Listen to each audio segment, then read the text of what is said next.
The Buhari-led federal government has been recounting what it has achieved for the year 2019 as the Minister of Information, Lai Mohammed, today scores the administration high in critical sectors. We analyze and assess the Buhari government's performance in 2019.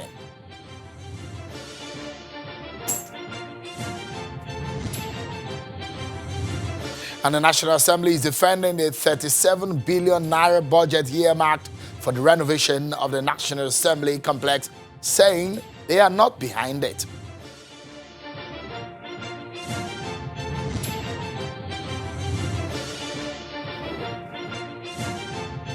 Hello everyone and welcome to the program. This is Politics Today, live on Channels Television. I'm Sean Kimbale, glad to be back on the program after some days off. Tonight, we shall be assessing the Buhari government and its activities over the last 12 months. How would you rate this government in critical sectors? From January 2019 up to this moment, we're talking. The government is already speaking about what it has done and what it has not done. In fact, the government today rated itself very high. How would you rate this government? Let's know your views because that will be our major focus tonight on the show.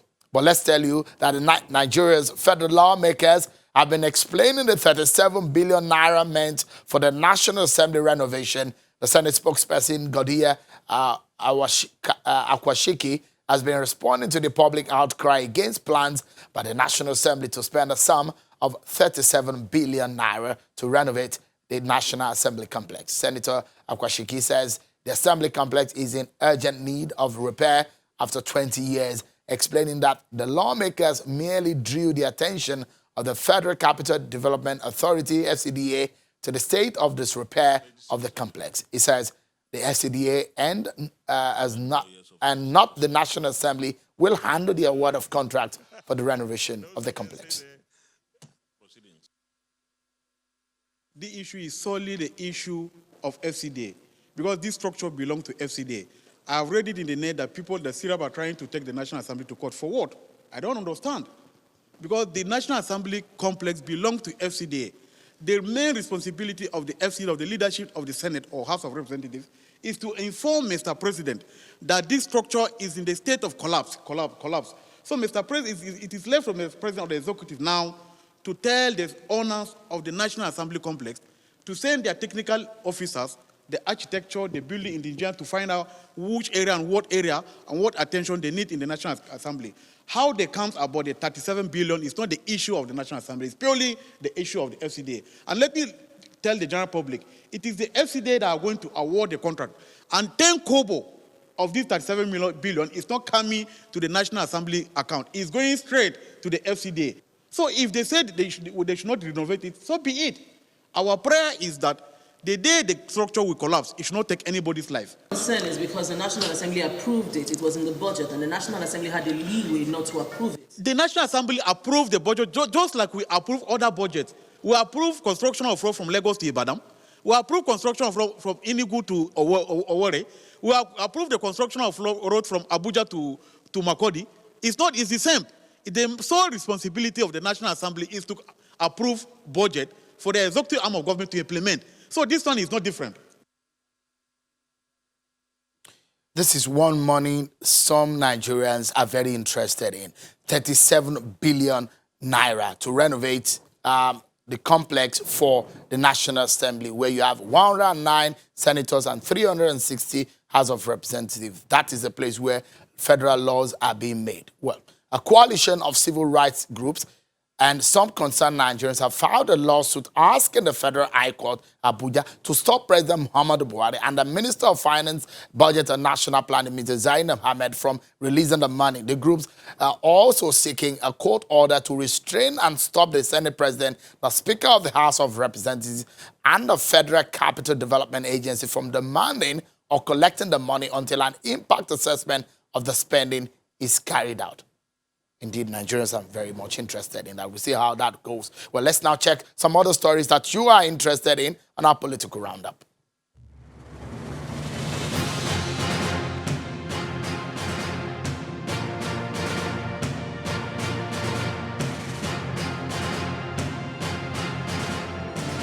Effective from the first quarter of next year, 2020, the Nigerian military will be withdrawing from some parts of the country to enable civil authorities take over the duties of ensuring security of lives and property.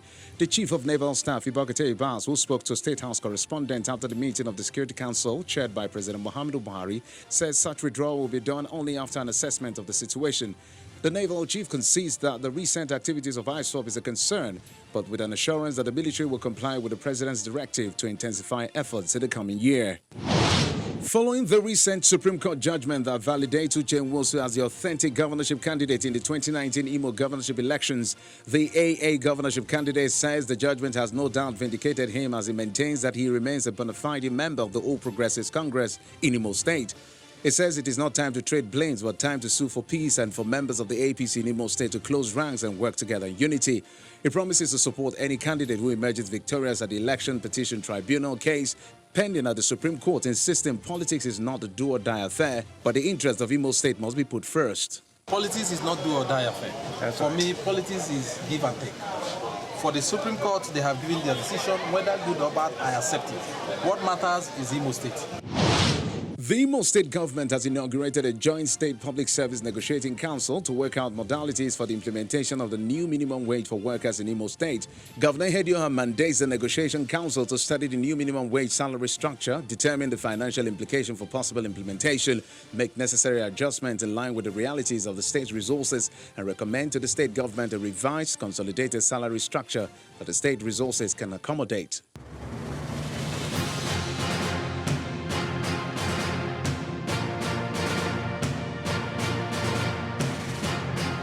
So let's get started, everyone. And we'll begin with our main discussion for tonight. The federal government is doing a stock taking of what it has done over the last 12 months. The Minister of Information, Lai Mohammed, insists Nigeria is not in a debt trouble. It's being misrepresented by those he described as scaremongers. Mr. Mohammed says rather than being in trouble, the economy is in good condition. The minister was speaking at a press conference today in Lagos to review the activities of the Buhari administration for the year 2019. Well, the minister touched on a series of areas we shall be highlighting for you. Let's dissect some of them.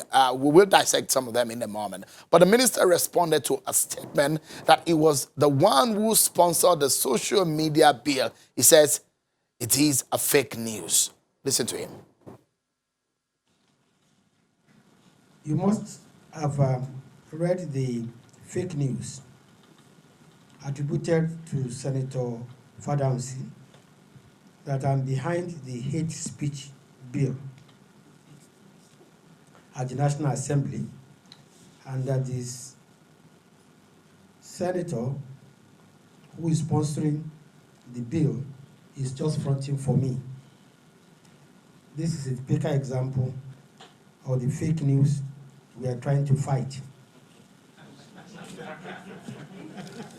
I say categorically, I'm not the sponsor of the hate speech bill at the National Assembly. However, I'm committed to sanitizing the social media. That's the minister for you there. We'll assess what he said. He speaks for the government. He speaks for the cabinet of President Muhammadu Buhari. And today has highlighted so many things that he said the government has done, from areas of economy to security to the issues of infrastructure to the issues of debt. So we'll talk about it tonight. Let's assess what Mr. Lai Mohammed said the Buhari government has done and the expectations of you Nigerians, wherever you may be watching. I'm being joined tonight on the program by a social commentator and spokesperson of Afenifere, Mr. Odunmakin, who joins us from our Lagos studio. Thank you so much for joining us tonight. Evening viewers. And from Abuja studio is Mr. Cletus Obun, a former lawmaker and an APC chief chain. Thank you so much, Mr. Obun, for coming on tonight. Let's begin the conversation. Perhaps I should begin with what Mr. Lai Mohammed said from the issue of the economy. Mr. Lai Mohammed is very categorical. He said the economy has grown over the last 12 months. Look at it. He said the economy continued to witness a strong performance building on the steady recovery since the last recession. What is your reaction to that? Well, maybe Alhaji Lai Mohammed is talking about their own economy as against our own economy. You know there are two economies in Nigeria. There's an economy that can afford to say they want to spend 37 billion naira to repair National Assembly. There's an economy in which they are flying all over the world. But for the economy in which average Nigerians live in, I don't think Alhaji Mohammed is talking about that economy. Because that economy today has suffered a lot of setbacks. There have been policies that have put that economic on the edge. Part of it is the debt profile of this government. And interestingly, I read the statement of Alhaji Mohammed where I was talking about the debt thing. He was talking about, yes, our borrowing is still within range, but our debt repayment ratio is high. But he refused to say what it is.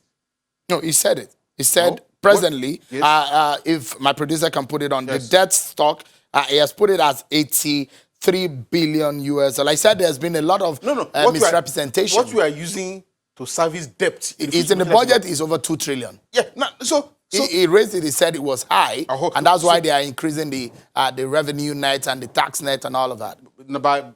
by taxing poverty up to recently, and they're still doing it. Or if you use POS, the essence of POS was to stop cashless economy. Now, you get to a filling station, you buy fuel, say we are adding something naira because you are using POS. So they are just taxing poverty, looking for money in every now. Yeah, he was talking about the debt issue. When this government took over in 2015, Nigeria debt portfolio was a little over 12 trillion. No, he said it's 63. He said Nigeria's total public debt stock in 2015 was 63.80 billion US dollars. About yes, what 12 trillion? Now it's 25 trillion, which means that in 3 years of this government, we have borrowed more than Nigeria borrowed in 30 years. And now they're still talking about they're going to borrow $30 billion more.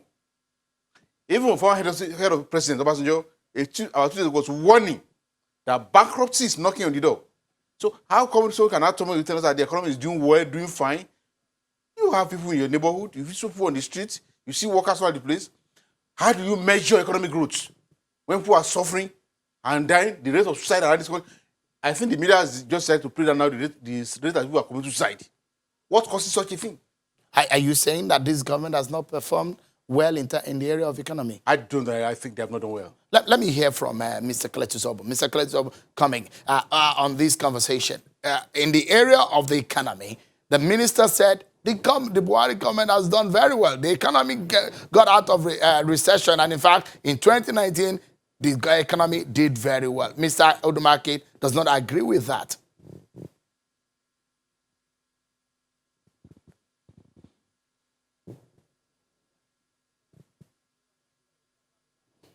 Apologies there for the mix-up with the audio from Abuja studio. We will fix it and go back to Mr. Obun in a moment. One of the other areas, yes, Mr. Odunmakin, yes, is in the area of infrastructure. They say, fine, we are borrowing this money. There is an issue with the debt stock. Yes. There's an issue with the servicing, but we are spending this money on infrastructure. Can you see them? Where are the infrastructure? I listened to somebody the other time, if they were talking about the fact that, we have voted, the Senate spokesman, they have voted money for Lagos Ibadan Expressway. What is being done on Lagos Ibadan Expressway beyond this Kara Bridge and this place? In a whole year, where in most homes now, there's no electricity. They are talking about rail. The Lagos Ibadan rail are talking about, they just brought one for sampling, which you are going to use to commission. A few weeks ago, the Minister of Works was saying that Nigerian roads are not too bad. But we know what goes on our roads. So you're not seeing any impact of some of the money spent? The rail tracks from Lagos up to Ibadan. Have you driven on the tests? Coaches? I've not. But all I've heard is that they have just brought one plane for sampling. We have not seen where the planes, where the race. All right. So clearly, there can be no justification for the quantum of debt that this government has acquired in the last 4 years to what has been delivered to the Nigerian people. All right. And to now be talking of the fact that what requires money to spend on now is to go and renovate a building that was constructed for 7 billion naira for 37 billion naira clearly shows that all right. They are not doing what Mr. Odunmakin, let's take some messages. Yes. We'll go on a break, but when we come back, we'll hear from Mr. Cletus Obun, who is an APC chieftain. The minister has said the Buhari government is one of the best things that has happened to leadership in Nigeria in the last few years. It's part of the statement that he's made because of what they have done in the last 12 months. What is your take as a Nigerian? We'll come back and discuss more, everyone. Thank you so much, everyone, for staying with us on this one. It's a critical conversation. 2019 is winding down, and tomorrow is the last day of the year. But the Buhari government has come forward to say, let us assess what we have done. And they've scored themselves very high. How have you scored them as Nigerians? What are you saying? I can see some of your tweets. Keep them coming. I'll probably take some before the end of the program. Mr. Yinka Odunmakin, social commentator, spokesperson of Afenifere, has been talking to us. And Mr. Cletus Obun from our Abuja studio is a former lawmaker and an APC chieftain. We'll come to you in a moment. But Mr. Odunmakin, let me show you what this government says it has done on the issue of the fight against corruption. Take a look at what Alhaji Lai Mohammed, you heard what he said during the break when he talked about the issue of security, the issue of insurgency, and what this government has done. And also in the area of debt stock and all of that. Take a look at what they said they've done in the area of the fight against corruption. He said this administration's fight against corruption is progressing on all fronts, including institutional reforms, loot recovery, and prosecution of alleged corrupt persons. This is not the first time Nigeria is fighting the cankerworm of corruption, but it is the first time that a fight is being backed by a strong political will, with a president renowned for his honor, dignity, and incorruptibility personality leading the fight. Your take, Mr. Odunmakin. Well, you see, one thing I noticed in that press conference was that if you know Alhaji Lai Mohammed very well, he vibrates when he talks. He's very a speaker who speaks with a lot of passion. You can see the way he was reading this script, as if himself is embarrassed by some of the things he's reading. When you talk about corruption, yes, there has been so much noise about corruption in the last 4 years. But the truth of the matter is that, in terms of when it's called looters, a few days ago, the APC said that, well, yes, we have put looters out of job. When the PDP said they are about unemployment. Truly, they may have put PDP looters out of job. They have employed APC looters. How? In the last 4 years, how many cases of corruption, allegations of corruption that have trailed operations of this government, and most of them swept under the carpet. Where is NHIS guy today? May now they do this and that. No, Mena is in court. Kachiku Barao. What have you heard about it today? But those are even very small. The big issues are the institutional corruption. Fuel subsidy. When they are campaigning 2015, 2014, they will say, fuel subsidy is big corruption. We will stop it. We will do that. Have they stopped it in 4 years? A few days ago, they said they will stop fuel subsidy in 2023 when they have spent their 8 years living with what they call corruption. And you are now telling us that you are fighting corruption? That's so much of noise. So you don't agree with the fact that this is the first time the fight is being backed by a strong political will, with a president renowned for his honor, dignity, and incorruptibility personality? I've told you nothing fundamentally has changed. But the Buhari that you know, is it true what Alhaji Mohammed said today? Is special Buhari everywhere in the country today? All these aides, all the appointees who have been subsumed in corruption, do they answer Buhari? But these are allegations, Mr. Odunmakin. Yes, there have been was some allegations when Alhaji Mohammed came on air, reading the list of looters. Have they been convicted in court? All right. But there was, well, let me allow Mr. Obun to come in here. Mr. Obun, you heard Mr. Odunmakin on the issues of debt stock. You heard him on the issue of corruption. How would you react to some of these? I understand that we can have you loud and clear now. Well, if you can hear me, first let me thank Nigerians especially those who have called in about my wife's health condition, and also to thank you on Channels Television for sparing me about a week or two for me to attend to her health condition, which is improving by the grace of God, even though we'll still spend the new year in hospital. But having said that, on the economy and other things that we are dealing with, one fundamental thing that Nigerians can't deny, and even Mr. Odunmakin will not deny, is that the four legs with which corruption was marching in this country has been reduced to a mere stutter and a mere struggle. It has been reduced to crawling. Before today, corruption was walking on the streets of Nigeria brazenly. That is accountable for the presidency and the president that we have today. On the economy, I will tell you that after magically coming out of the recession, Nigeria, even by the haters of Nigeria and international monetary agencies and funding agencies, including the World Bank, has rated Nigeria even the ease of doing business, the debt ratio you are talking about. Can we please bring forward the debt profile of the United States of America? Each time we talk when it is convenient, we say in America. When it comes to Nigeria, we begin to compartmentalize and try to create a lot of subterfuges all over the place. But I ask you, in terms of our economy, the rice economy that we are talking about today, the anti-corruption fight we are talking about, was it before today possible to say that a governor who just left office can be sentenced to jail? Today we have about 3 high-profile jails in this country. Others are still on trial. If the president interferes in the procedure for the courts, he is accused of being lawless and not following the rule of law and procedure.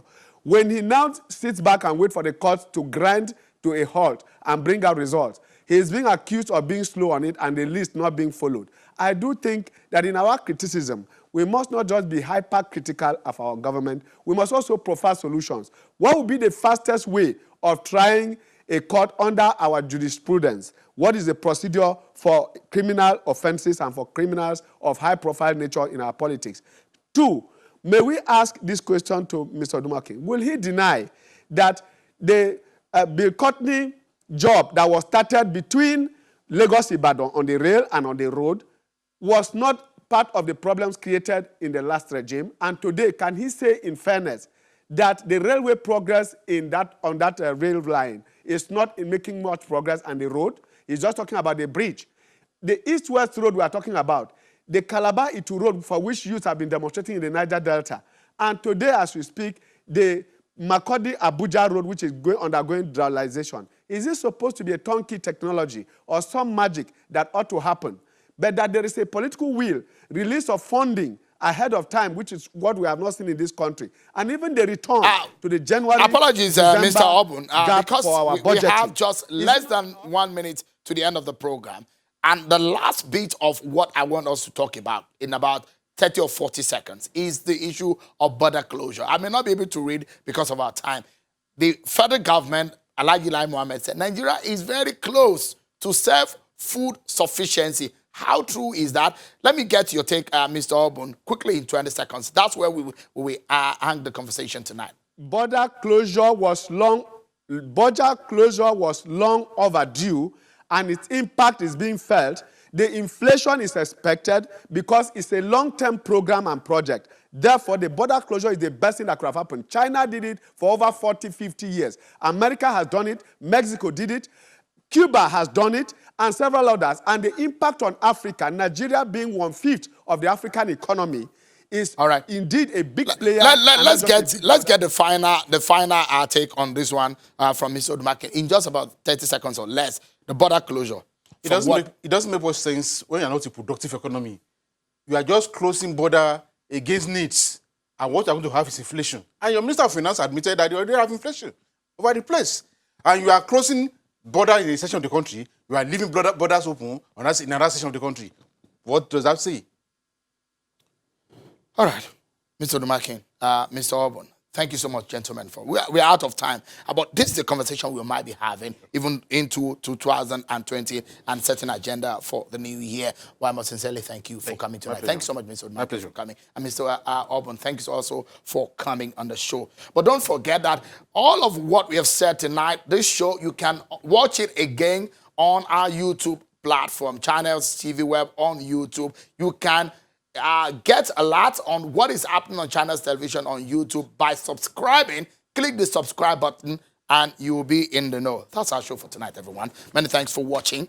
I'm Sean Kimale. Bye for now.